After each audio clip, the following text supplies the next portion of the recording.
Imagine creating something that could change the world forever. A new form of money free from banks and governments, and then at the height of your creation, you vanish. No trace, no farewell, just a short, almost casual message. That message was the last sign of life from Satoshi Nakamoto, the mysterious creator of Bitcoin. And what it truly meant remains one of the greatest puzzles of our time. The story doesn't begin with a bang, but with an unassuming document quietly shared in a cryptography mailing list. On October 31, 2008, a person under the pseudonym Satoshi Nakamoto posted a message.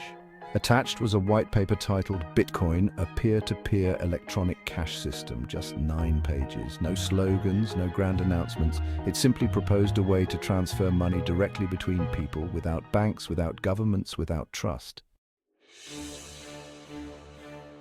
At the time, the world was in crisis. Major banks were collapsing. Governments were printing money to stop the bleeding. People were watching their savings evaporate.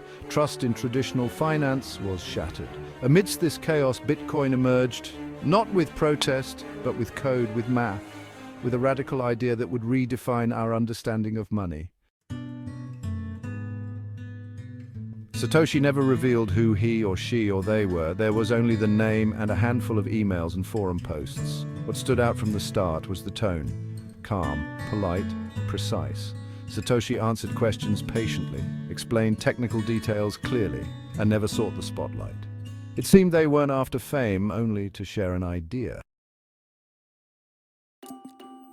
Bitcoin's code was released on January 3, 2009, along with the Genesis block.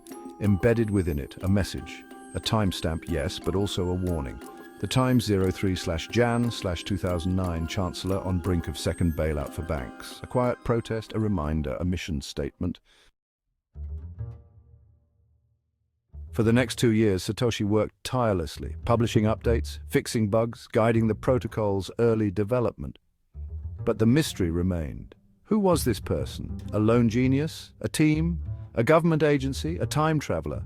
The internet speculated endlessly. Satoshi never responded. No interviews, no photos, just code, ideas, and brief, deliberate messages.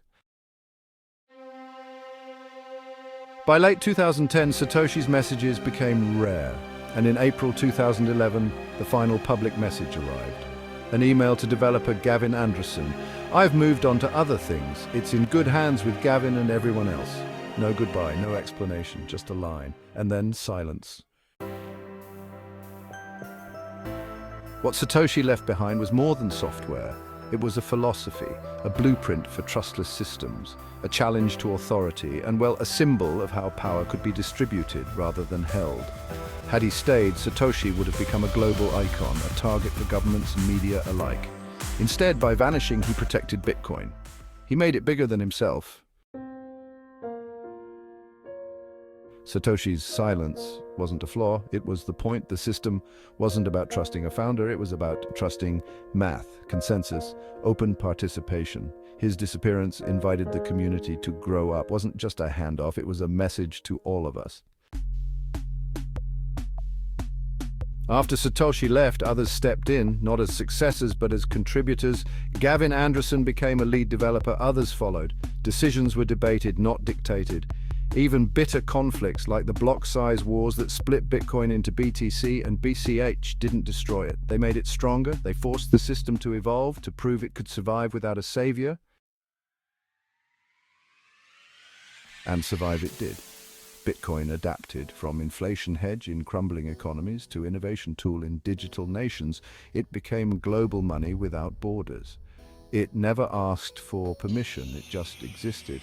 Not in spite of Satoshi's absence, but because of it. Satoshi's final message wasn't just to Gavin. It was to the world. It's in good hands. Not in the hands of one, but in the hands of many. Bitcoin doesn't need a king. It doesn't need a hero. It thrives because no one controls it. That might be the greatest lesson, that real decentralization means letting go. That fairness is built not on personality, but on protocol. That trust can arise from transparency, not charisma. That freedom demands responsibility. So maybe the biggest mystery isn't who Satoshi was, but why he chose to disappear, why he built something beautiful and let it go. Today we carry on the work, we sign the blocks, we protect the keys, we shape the future. Satoshi is gone, Bitcoin remains, and it rises.